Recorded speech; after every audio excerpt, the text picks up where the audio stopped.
ఏంటండి మళ్ళీ wrong number చేశారా? లేదులే, నీకే చేశా. అబ్బో, ఇవాళ వర్షం పడుతుందేమో. చెప్పండి మురళి గారు, ఇంకేంటి సంగతులు? నా పేరు ఎలా తెలిసింది? నీ గురించి మొత్తం తెలిసిపోయింది. ఏం తెలిసింది? నువ్వెవరో, ఏం చేస్తావో అన్నీ తెలుసు. సరే, ఎక్కడున్నా? హాస్పిటల్కి వచ్చాను. హాస్పిటల్ కా? ఏమైంది? నీకు అన్నీ తెలుసు కదా, ఇది తెలీదా? మీ అక్కి చెప్పలేదు మరి. ఓ, మా అక్కతో మాట్లాడావా? మురళి, ఒక నిమిషం లైన్లో ఉండు. డాక్టర్ ఇంకో 2 రోజులు హాస్పిటల్లోనే ఉండాల్సి వస్తుంది అన్నారు. సరే. డబ్బులు పర్లేదు, తర్వాత ఇవ్వండి. ఏమైనా అవసరం ఉంటే ఫోన్ చేయండి. సరే. హలో, ఏంటి ఫ్రీ సర్వీసా? అప్పుడప్పుడు. ఇంకేం చెప్పింది? అంతే చెప్పారు, కానీ వాళ్ళేమనుకు. ఏంటి అప్పుడే వాళ్ళకి సపోర్టా? అదేం లేదు. సరే అయితే బాయ్. హలో హలో, మళ్ళీ ఎప్పుడు కాల్ చేస్తావు? చేయాలనిపించినప్పుడు. అదే, చేయాలని ఎప్పుడు అనిపిస్తుంది? చేసినప్పుడు చేస్తాలే, కట్ చేస్తున్నా. నీ నెంబర్కి నేను కాల్ చేయడమే తప్ప నువ్వు తిరిగి చెప్తావని ఆశపోయింది. అందుకే రాక వచ్చిన కాల్ కట్ చేయలేకపోతున్నాను. ఇంకోసారి చేయాలంటే ఇప్పుడు కాల్ కట్ చేయాలిగా.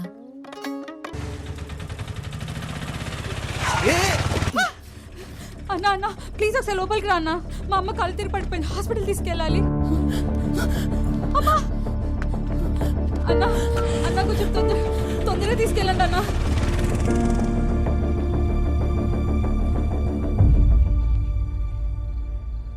హలో, పడుకున్నావా? సారీ, నీ దగ్గరికి బయలుదేరాను, కానీ మధ్యలో ఒక హాస్పిటల్ కేసు మనం లాక్ అయ్యాను. చాలా ఆశపడ్డాను నువ్వు వస్తావని. సరేలే, నాదేముంది. అలా అంటావేంటి? అవును, ఏదో చెప్పాలని మెసేజ్ చేసావు, ఏంటిది? పొద్దున చెప్తాలే.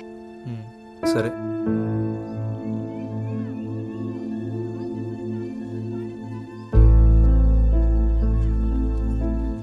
ఏం చేయాలో తెలియట్లేదు. నాకు భయంగా ఉంది. సడన్ గా పెళ్లి చూపులు అంటున్నారు. నాకు ఇష్టం లేదని చెప్పాలని ఉంది, కానీ నాన్నతో చెప్పలేను. సత్య, ఎందుకు భయపడుతున్నావు? వెళ్ళి కూర్చో, చూసినంత మాత్రం అయిపోదు కదా. మొన్న కొట్లో అంత రాద్దాంతం చేసిందన్నావు, ఇప్పుడు ఒప్పుకుంటుందంటావా? నాకేం తెలుసు, తౌటినేడు చెప్పాడు వచ్చేస్తున్నామని.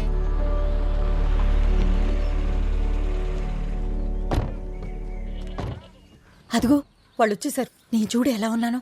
అప్పుడే వచ్చేసారా?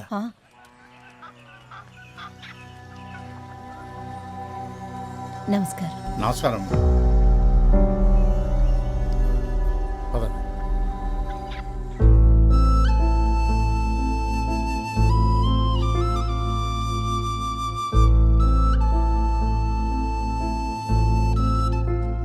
సత్య, రెడీయా?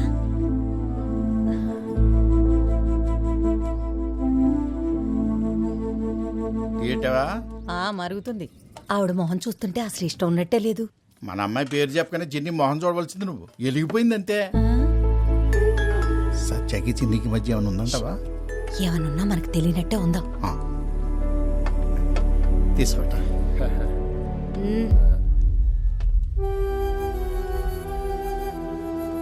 ఇవన్నీ ఏవద్దు. మీ ఇల్లు దగ్గర కూలీ పనుంది. మీ ఇల్లు పక్కనే అంటే నీకు చెప్పడానికి వచ్చాను.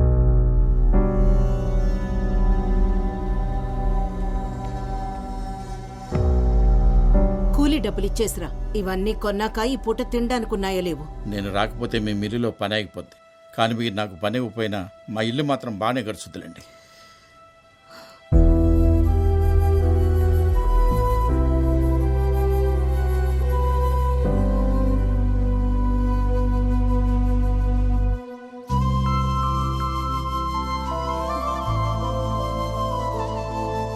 ఎక్కడ ఓకే అంటతోని భయపడి చచ్చాను.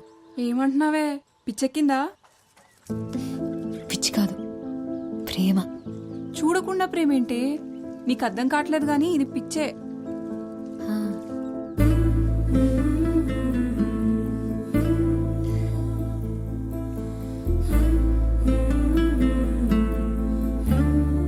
నిన్ను చూడంగానే పారిపోయారంటే అంత భయంకరంగా ఉంటావా? హలో బాబు, మా ఊళ్ళో నా ఫోటోతో హోర్డింగ్ కూడా పెట్టారు తెలుసా? అవునా? నిజంగా అంత అందంగా ఉంటావా? కాదు, ఎత్తుపళ్ళు, సప్పడి ముక్కు సరి చేస్తామని చూపించడానికి నా ఫోటో పెట్టుకున్నారు. అదేం కాదులే, అందంగా ఉంటావని అర్థమవుతుంది. ఒక ఫోటో పంపొచ్చు కదా. డైరెక్ట్ గా చూడమంటే నువ్వే కదా సోషల్ సర్వీస్ చేస్తూ రాలేదు. సరే, ఈసారి తప్పకుండా వస్తాను. ఎక్కడ రావాలో చెప్పు. నువ్వు కాదు, నేనే వస్తా. ఈ సంబంధం తప్పిపోతే ఇస్కాన్ టెంపుల్కి వస్తానని కన్నయ్యకి మొక్కుకున్నా. అవును, ఒకటి అడుగుతాను చెప్పు. ఆ చిన్నికి డబ్బుంది, ఆస్తుంది, మరి ఎందుకు వద్దంటున్నావు? నీకు తెలీదా? చెప్పు. తనకేమున్నాయో నాకు అనవసరం. నాకు నీతో ఉండాలనుంది. ఎందుకంత ఇష్టం? నేనంటే నీకు ఇష్టం, అది నాకు ఇష్టం. సరే, వైజాగ్ ఎప్పుడు వస్తావు మరి? తొందరలోనే వస్తా. బీచ్ చూపిస్తావా మరి? అదేంటి, బీచ్ ఎప్పుడు చూడలేదా? ఎప్పుడో చిన్నప్పుడు చూసా. బీచ్ అంటే పిచ్చి నాకు. మరి నేనంటే? రేముద్దు, ఇందాకే చెప్పా కదా. సరే, నేను మళ్ళీ ఫోన్ చేస్తా. వేరే ఉంది. ఏంటి, కోపం వచ్చిందా? అదేం లేదు, పడుకునే ముందు చేస్తానులే. సరే, బీచ్ చూపిస్తావా లేదా? బీచ్ ఒకటే ఏంటి, సిటీ మొత్తం చూపిస్తాను. సరేనా? అమ్మా వస్తున్నా. అమ్మ పిలుస్తుంది, మళ్ళీ చేస్తా. హలో హలో సత్య. బాయ్. హలో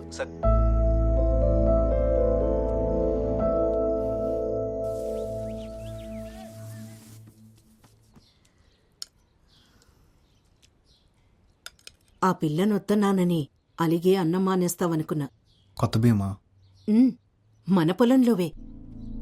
అమ్మా, ఉమ్, మనకింత పెద్ద ఇల్లు, అన్ని మిల్లులు పొలాలు ఉన్నాయి కదా, ఎందుకమ్మా ఇవన్నీ? ఎందుకంటావేంట్రా? అన్నీ నీకోసమే. నువ్వెప్పుడూ కష్టపడకుండా సంతోషంగా ఉండాలని. నా సంతోషం ఇటన్నిటిలో లేదమ్మా. దానికి ఒక పేరుంది, సత్య.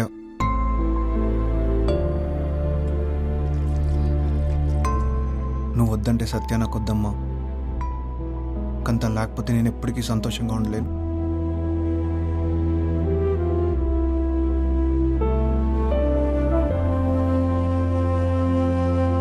మళ్ళీ మీ అక్క మాట మార్చేది కదా.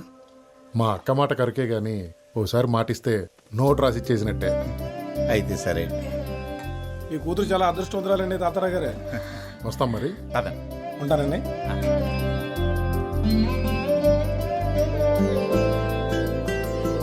తల్లి, నువ్వెంత అదృష్టవంతురాలివే.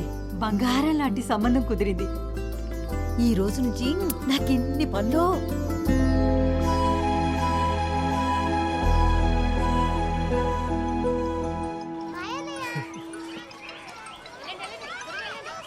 హలో సత్య, ఉన్నావా? మాట్లాడవేంటి? చిన్ని వాళ్ళ అమ్మను ఒప్పించాడు. నిశ్చితార్థం పెట్టుకుందామన్నారు. మరి నువ్వేమన్నావు? నన్నెవరు అడిగారు? వాళ్లే మాట్లాడేసుకున్నారు. మురళి, మనం కలవాలి, టైం లేదు. ఎక్కడికి వెళుద్దాం? నువ్వు ఇక్కడికి వస్తావా? అక్కడ మన ఎవరైనా చూస్తే ప్రాబ్లం అవుతుంది కదా. ఏదోటి చేయి మురళి. సరే, నువ్వు కంగారు పడుకు. అంతా మనం అనుకున్నట్టే అవుతుంది. ఏం చేయాలో ఆలోచించి నేను కాల్ చేస్తాను. సరేనా? సరే.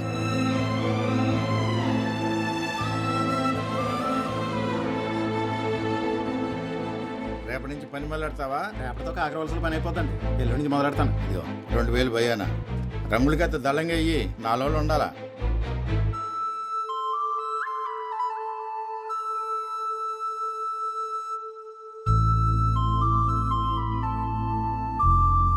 అమ్మాయిలు తోడు లేకుండా ఆటో ఎక్కడానికే భయపడతారు. అలాంటిది నువ్వు ముక్కు ముక్కని తెలియని ఆటో వాడితో కలిసి బతికేస్తా అంటున్నావు. ఆడి నంబర్ డిలీట్ చేసి చిన్నిని పెళ్లి చేసుకోవే, హ్యాపీగా ఉంటావు. ప్రేమిస్తున్నానే. నీకు పిచ్చెక్కిందే. అవును, పిచ్చే. తన గొంతు వినకపోతే నిద్ర కూడా పట్టట్లేదు నాకు. సత్య, వద్దే.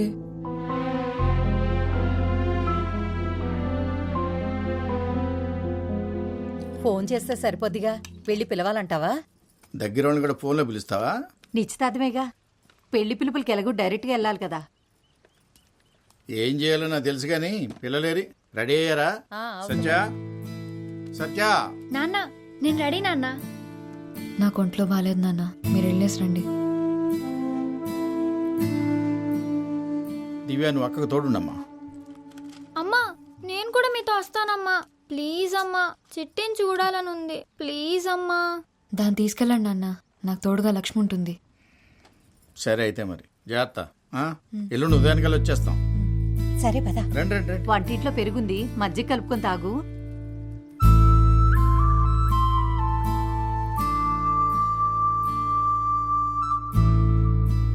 అల్లుడు గారికి చెప్తే కారు పంపించేవాళ్ళు కదా. ఇంకా లగ్గాలు ఎట్టుకోలేదు కానీ అప్పుడే నీ కోరికలు కార్లు ఎక్కేసాయి.